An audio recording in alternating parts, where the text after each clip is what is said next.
दुनिया भर में जल संकट इस स्तर तक गहरा गया है कि यूनाइटेड नेशंस की एक विशिष्ट एजेंसी यूनाइटेड नेशंस यूनिवर्सिटी के द्वारा हाल ही की एक रिपोर्ट में इस जल संकट के लिए वोटर बैंक्रप्सी जैसे शब्द का इस्तेमाल किया गया है। वोटर बैंक्रप्सी का मतलब क्या है, इसके कारण क्या है, इसके प्रभाव क्या है, यही सब हम इस वीडियो के माध्यम से जानने की कोशिश करेंगे। सबसे पहले इस रिपोर्ट के बारे में जान लीजिए। रिपोर्ट किसके द्वारा जारी की गई है? यूनाइटेड नेशंस की विशिष्ट एजेंसी यूनाइटेड नेशंस यूनिवर्सिटी के द्वारा जारी की गई है। इसकी स्थापना कब हुई थी? 1975 में इसकी स्थापना हुई थी। इसका मुख्यालय कहां पर है? जापान के टोक्यो में इसका मुख्यालय है। ये काम क्या करता है? ये शोध अनुसंधान के माध्यम से यूनाइटेड नेशंस को मदद करता है। किन विषयों पर मदद करता है? मानवीय उत्तरजीविता, विकास और कल्याण से जुड़े हुए जो समस्याएं हैं उन पर अनुसंधान करता है, शोध करता है और उसके माध्यम से ये मदद प्रदान करता है। तो इसी से जुड़ा हुआ एक इंस्टीट्यूट है जिसको हम जानते हैं institute of voter environment and health के नाम से। इसके द्वारा ये रिपोर्ट जारी की गई है जिसमें वोटर बैंक्रप्सी जैसे शब्द का इस्तेमाल किया गया है। इसका मतलब क्या है? इसका सीधे तौर पर मतलब है कि दुनिया में जो दीर्घकालिक जल का उपयोग है वो उस स्तर पर पहुंच गया है जहां पर प्राकृतिक जो पुनर्भरण होता है, जल का जो पुनर्भरण होता है, रिचार्ज होता है जो जल, वो उससे ज्यादा है। जल का दीर्घकालिक उपयोग उससे ज्यादा है जो प्राकृतिक रूप से पुनर्भरण होता है जल का। और इससे जो पुराना प्राकृतिक जल स्तर है उसको प्राप्त करना संभव ही नहीं है। दुनिया उस तरफ आगे बढ़ चुकी है, इस रिपोर्ट में सीधे तौर पर कहा गया है। और इस स्थिति के लिए वोटर स्ट्रेस या वोटर क्राइसिस जैसे शब्द जो पहले इस्तेमाल होते थे वो पर्याप्त नहीं है और इसलिए वोटर बैंक्रप्सी शब्द का प्रयोग किया गया है। वोटर स्ट्रेस और वोटर क्राइसिस जैसे शब्द थे वो उस स्थिति को प्रकट करते थे जो भविष्य के जल संकट को प्रतिबिंबित करती हो। अब दुनिया स्थायी रूप से एक ऐसी स्थिति में पहुंचने जा रही है जहां जल अपने आप में एक बहुत ही दुर्लभ संसाधन होने वाला है। इस रिपोर्ट में सीधे तौर पर कहा गया है। इसके कारण क्या है?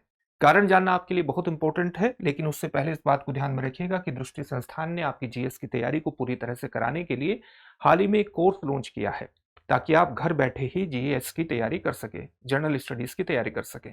कोर्स का नाम है GS studio foundation live online course. ये मात्र 24,999 में आपकी जीएस की तैयारी को मात्र 14 महीने में ही पूरा करा देगा। इसकी सबसे खास बातों में ये शामिल है कि इसको करने के बाद जब आप दृष्टि संस्थान की किसी भी शाखा में जाएंगे, जीएस फाउंडेशन ऑफलाइन बैच में एडमिशन लेंगे, तो ये सारी फीस वहां पर एडजस्ट होगी, यानी एक तरह से ये कोर्स आपको फ्री में पढ़ने वाला है। इसके संबंध में जो बैच है वो हिंदी, इंग्लिश और हिंग्लिश तीनों में ही उपलब्ध होंगे। हिंदी माध्यम का बैच 3 फरवरी से, इंग्लिश का बैच 4 फरवरी से और इंग्लिश का बैच 5 फरवरी से प्रारंभ होने वाला है। इंग्लिश के बैच में हिंदी और इंग्लिश में दोनों में चीजें समझाई जाएंगी, लेकिन नोट्स उपलब्ध होंगे इंग्लिश में। इससे जुड़ने के लिए आप दृष्टि लर्निंग ऐप को डाउनलोड कर लीजिए या डिस्क्रिप्शन में दिए गए लिंक पर जाइए, वहां से भी आप अपने एडमिशन को सुनिश्चित कर सकते हैं। अगर आप इस फीस में डिस्काउंट चाहते हैं तो आप इस कोर्स से जुड़ने के दौरान मनीष कोड का इस्तेमाल कर लीजिएगा। मनीष का कोड का इस्तेमाल करने पर आपको इसमें भी छूट प्राप्त हो जाएगी, इस फीस में भी। इसमें आपको 10 कलर्ड प्रिंटेड बुकलेट्स मिलेंगी इस कोर्स के अंतर्गत जो जीएस के अलग अलग विषयों को कवर करेंगी। जो भी पढ़ाया जाएगा पीडीएफ फाइल मिलेगी, नोट्स बनाने में कोई दिक्कत नहीं होगी। 2 वर्षों तक करंट अफेयर्स की क्लासेस का एक्सेस रहेगा, अपने आप में एक संपूर्ण पैकेज है। तो इससे जुड़िए, सफलता की दिशा में आगे बढ़िए। अब हम वाटर क्राइसिस के बारे में बात कर रहे थे, तो वाटर क्राइसिस के सबसे बड़े कारणों में एक कारण ये भी है, कई कारण है उसके, सबसे प्रारंभिक कारण यह है कि दुनिया की जो जनसंख्या है उसमें अत्यधिक वृद्धि हो रही है और वृद्धि होने के कारण संसाधनों पर अत्यधिक दबाव है। तो किस तरह के संसाधनों पर आप दबाव देखते हैं? पानी के संसाधनों पर निश्चित रूप से आप दबाव देखते होंगे, क्योंकि खाद्य की मांग भी बढ़ती है, ऊर्जा की डिमांड बढ़ती है। तो चाहे खाद्य की मांग बढ़े, चाहे ऊर्जा की डिमांड बढ़े, शहरीकरण लगातार विस्तृत होता जा रहा है। इन सब कारणों से क्या होगा? जल की मांग बढ़ेगी, जल का उपभोग बढ़ेगा। तो जल का उपभोग लगातार विस्तृत होता जा रहा है। जैसे जैसे जल का उपभोग विस्तृत होगा तो वो जल की प्राप्ति आप कहां से करते हैं? नदी से करते हैं, आप झील से करते हैं, या आप जल भ्रतों से करते हैं, एक्वीफर से करते हैं। ठीक है, इन पर दबाव बढ़ता चला जाएगा। अगर आपने सूखे के मौसम के दौरान या जब जल का संकट ज्यादा है, सूखे का मौसम है, आपने नदी पर ज्यादा दबाव डाल दिया, झील पर ज्यादा दबाव डाल दिया, तो इसके बाद आप किस पर दबाव डालेंगे? जो भूमि के अंदर जल स्थित है, एक्वीफर्स पर दबाव डालेंगे। इसके कारण आप इसका जरूरत से ज्यादा दोहन करते हैं। लगातार दोहन करने के बाद हमें किस तरह की समस्या देखने को मिलेगी? जल्द एक आपको भूमि के धसाव जैसी समस्याएं भी देखने को मिलेगी और भूमि का धसाव इस समस्या को और ज्यादा फिर बढ़ा देगा। उसके इम्पैक्ट के रूप में हम देखेंगे कि किस प्रकार से उसका इम्पैक्ट पड़ता है। इसके अलावा आप देखेंगे कि जो प्रदूषण की समस्या है और जो पर्यावरणीय क्षरण है उसकी वजह से भी ये समस्या और ज्यादा गहरी होती जा रही है। किस प्रकार से गहरी होती जा रही है? चाहे औद्योगिक अपशिष्ट हो, सीवेज का पानी हो, रासायनिक उर्वरक हो या फिर कीटनाशक हो, अगर ये प्राकृतिक जल स्रोतों में जाएंगे जिनका उपयोग आप पानी के लिए, पीने के पानी के रूप में करते हैं या कृषि में उसका उपयोग करते हैं, तो उससे क्या होगा? उससे क्या होगा कि आपका जल संकट लगातार गहराता चला जाएगा, क्योंकि पीने के पानी का जो उपयोग है या पीने के पानी की जो उपलब्धता है वो इसके माध्यम से कम हो जाएगी, पर्यावरणीय क्षरण की वजह से, प्रदूषण की वजह से, और लगातार ये कमी हो जाएगी तो ये संकट और ज्यादा गहराता चला जाएगा। एक और कारण क्या है कि जो हमारा जल प्रबंधन है वो जल प्रबंधन बेहद असतत है, अनसस्टेनेबल है।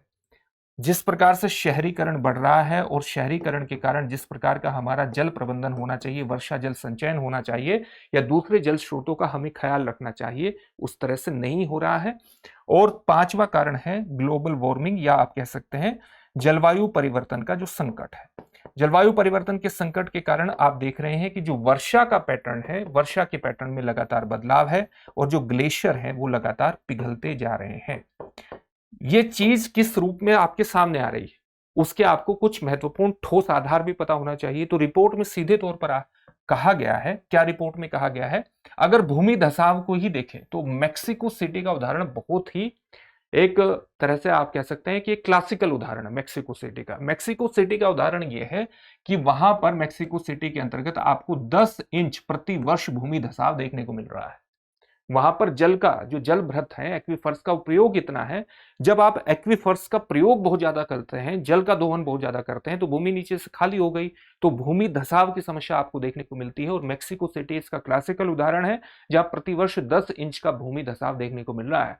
केवल यहां तक की बातचीत सीमित नहीं है, बल्कि वैश्विक स्तर पर आपको 60 लाख स्क्वायर किलोमीटर की जो भूमि है उसमें जल धसाव की समस्या देखने को मिल रही है, जहां पर 2 से 3 अरब की जनसंख्या की बसावट है। तो आप देख सकते हैं कि कितने बड़े स्तर पर यह समस्या आपको देखने को मिलेगी। साथ ही एक रिपोर्ट में यह भी कहा गया है कि दुनिया की लगभग आधी पॉपुलेशन यानी 4 अरब की पॉपुलेशन साल में कम से कम 1 महीना गंभीर जल संकट झेल रही है। गंभीर जल संकट ये महत्वपूर्ण तथ्य है जिसका प्रयोग आप अपनी मुख्य परीक्षाओं में कर सकते हैं, इस बात को ध्यान में रखिएगा। ये जो भूमि धसाव की समस्या है ये हमारे एशिया के, इंडोनेशिया के जकार्ता, वियतनाम के होचिमिन सिटी जो है, और थाईलैंड का जो बैंकॉक है वहां पर भी ये बहुत गहराई हुई है। इसके अलावा एक और महत्वपूर्ण आंकड़ा देखिए, एक महत्वपूर्ण आंकड़ा ये भी है कि पिछले 50 वर्षों में लगभग 410 मिलियन हेक्टेयर भूमि जो आर्द्र भूमि है, जो वेटलैंड है, वो नष्ट हुए हैं। वेटलैंड क्या करते हैं? ग्राउंड वाटर को रिचार्ज करने में इनकी महत्वपूर्ण भूमिका है। साथ ही ग्राउंड वाटर को रिचार्ज करने में वनों की भी भूमिका है। जनसंख्या के दबाव के कारण, औद्योगिकरण के कारण वो लगातार नष्ट होते जा रहे हैं, तो उससे जल संकट और गहराता जा रहा है। 410 मिलियन हेक्टेयर भूमि का वेटलैंड जो है वो नष्ट हुए हैं, और ये ईयू के जो 27 देश हैं लगभग उनके क्षेत्रफल के बराबर है।